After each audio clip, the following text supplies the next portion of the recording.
Est-ce que vous pouvez nous résumer les avantages et les inconvénients du dépistage organisé par mammographie? Tâche difficile. En fait, il faut juste savoir qu'en France, actuellement, il y a à peu près 70% des cancers du sein qui sont dépistés. C'est-à-dire qu'ils sont effectivement découverts avant que des symptômes soient présents. Et on considère généralement depuis longtemps que ça permet que ces cancers soient à un stade plus précoce, guérissent plus, entraînent moins le décès des personnes. Et 2 cancers sur 3 sont diagnostiqués comme ça, simplement par la mammographie sans qu'on ait eu aucun symptôme. Absolument, ouais.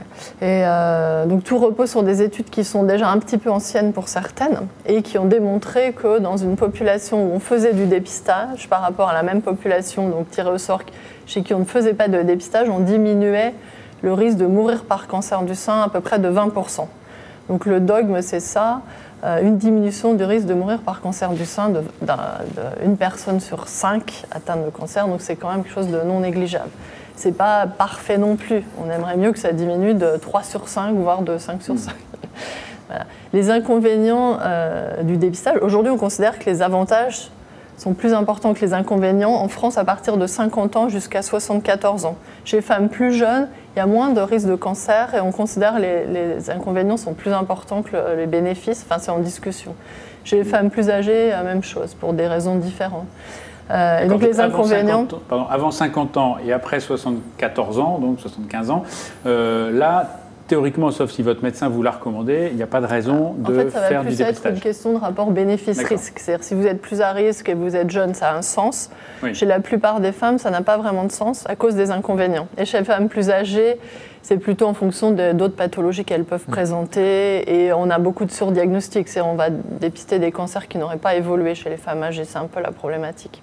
Et donc un des inconvénients, c'est ça, le surdiagnostic. C'est-à-dire dans 10% des cancers qu'on identifie sont des cancers qui n'auraient jamais évolué. Bon, en moyenne, 10%, ça dépend des études, mais des cancers qui, si on ne les avait pas diagnostiqués, 15 ans plus tard, n'auraient jamais fait parler d'eux. Et ça, on s'en est aperçu dans les études avec des reculs à long terme. Un autre inconvénient est que dans 1,6% des cas de mammographie, 16 mammographies sur 1000, on va dire, ça paraît toujours plus gros. Dans 16 cas sur 1000, on trouve une anomalie bénigne, c'est-à-dire que la femme va être un peu stressée par ça, va devoir faire une biopsie. Ça peut aller très vite et on peut avoir le diagnostic très vite, mais ça induit une forme de stress. Et donc on va faire des biopsies pour rien. C'est pas forcément quelque chose de très grave. Avant, on faisait des chirurgies pour rien puisqu'on opérait. Maintenant, on a des biopsies très très simples à faire, mais on considère que ce qu'on appelle des faux positifs sont un inconvénient notable. Un autre inconvénient est que la mammographie n'est pas parfaite, c'est-à-dire elle peut rater quelques cancers. Il y a 16% de cancers d'intervalle, donc de cancers qui surviennent entre 2 mammographies, souvent parce qu'ils grandissent plus vite en fait. Et encore un autre inconvénient est que la mammographie apporte des rayonnements du rayon X. Et en soi, le rayon X augmente très très légèrement, de façon infime, le risque de cancer en soi.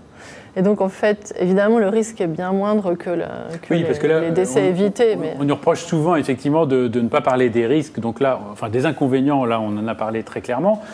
Les avantages, est-ce que le diagnostic précoce se traduit à chaque fois par une réduction de mortalité ou est-ce que c'est dans la plupart des cas comme ça? Alors clairement, la mortalité est liée au stade au diagnostic, mais elle est aussi liée à la biologie. Donc c'est pas si simple, c'est à un stade égal. Dans un instant, effectivement, les différents types de cancers. Exactement. Un des reproches qui est fait est qu'en fait, les stades ne diminuent pas tant que ça, mais il y a beaucoup de femmes qui ne font pas de dépistage actuellement, il faut le savoir. Oui, on est à 5. Alors le chiffre est assez bas, hein, c'est autour de 51%. Ouais, si on rajoute le dépistage sauvage, si on peut dire, par le médecin, c'est-à-dire pas le dépistage organisé, ce qu'on appelle le dépistage individuel, ça rajoute peut-être 20%, mais c'est insuffisant. Il faudra arriver à beaucoup plus. Et ce qui a été un petit peu mis en exergue aussi, c'est que le nombre de mastectomies ne diminue pas tant qu'on aurait attendu. Alors, mastectomie, c'est quand on enlève tout le sein. Voilà.